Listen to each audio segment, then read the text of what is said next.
I am Dr. Robert Fennell, founder and CEO of Chiropractic Hand and Foot Clinics of America, and I am very passionate about teaching chiropractors how to become extraordinarily proficient at adjusting the hands, feet, and other extremity joints.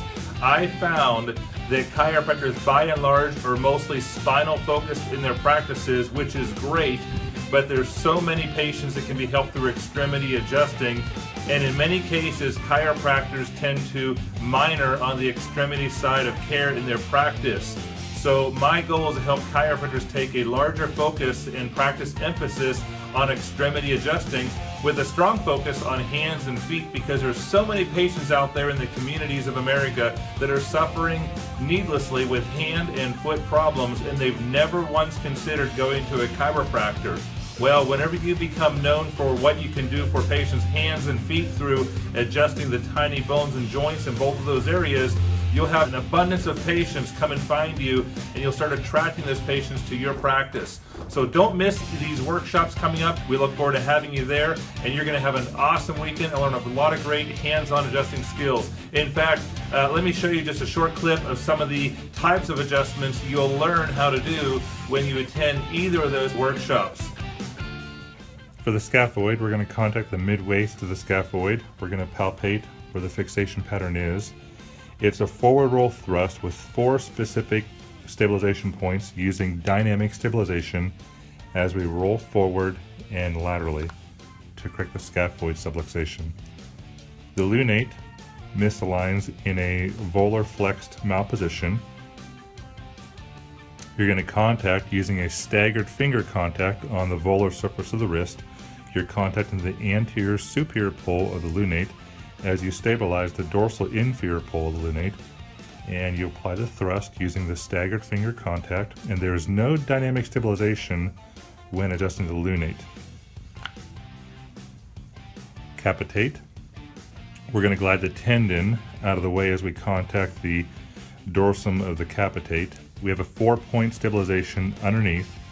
Now on this one, with the capitate, we're not using the forward roll thrust, we use the backward roll thrust to do the capitate correction. We adjust the calcaneus 2 different ways. One is for a standard foot and flat foot. One is for a pes cavus or high rigid arch foot.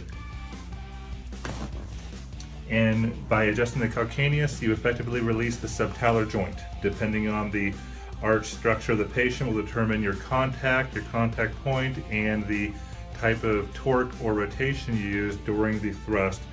In other words, we change the line of correction with a high rigid supinated foot compared to a pes planus flat foot.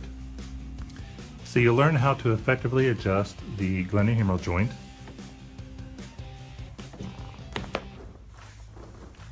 as well as the scapulothoracic articulation.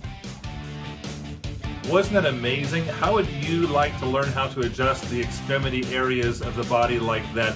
You can learn to adjust the wrist with ease and efficiency, moving the carpals through a biomechanically correct range of motion, a pain-free, comfortable adjustment for your patients, and loud audible releases when you perform the adjustment. The glenohumeral joint adjustment is very efficient. It's easy to perform once you learn the setup and biomechanics involved. The patients love having their glenohumeral joint adjusted when you use the techniques that we're going to show you on these upcoming events.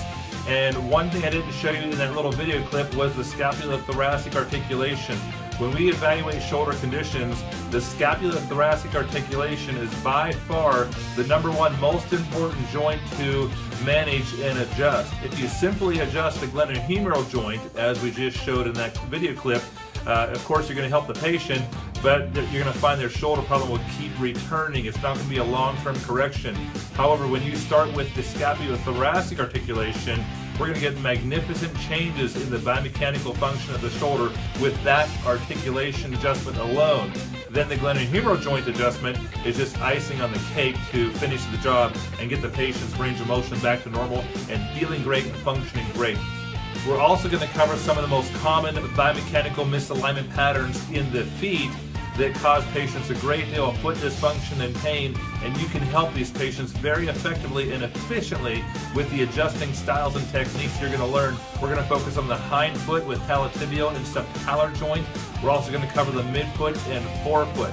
So this is going to be an information-packed weekend. You're going to love it. If you enjoy adjusting the extremities, you'll really be excited when you learn all these great new hands-on techniques. So go ahead and click the button and you'll be directed to a web page where you can register for the event. And I look forward to having you there at our upcoming workshop. Thank you.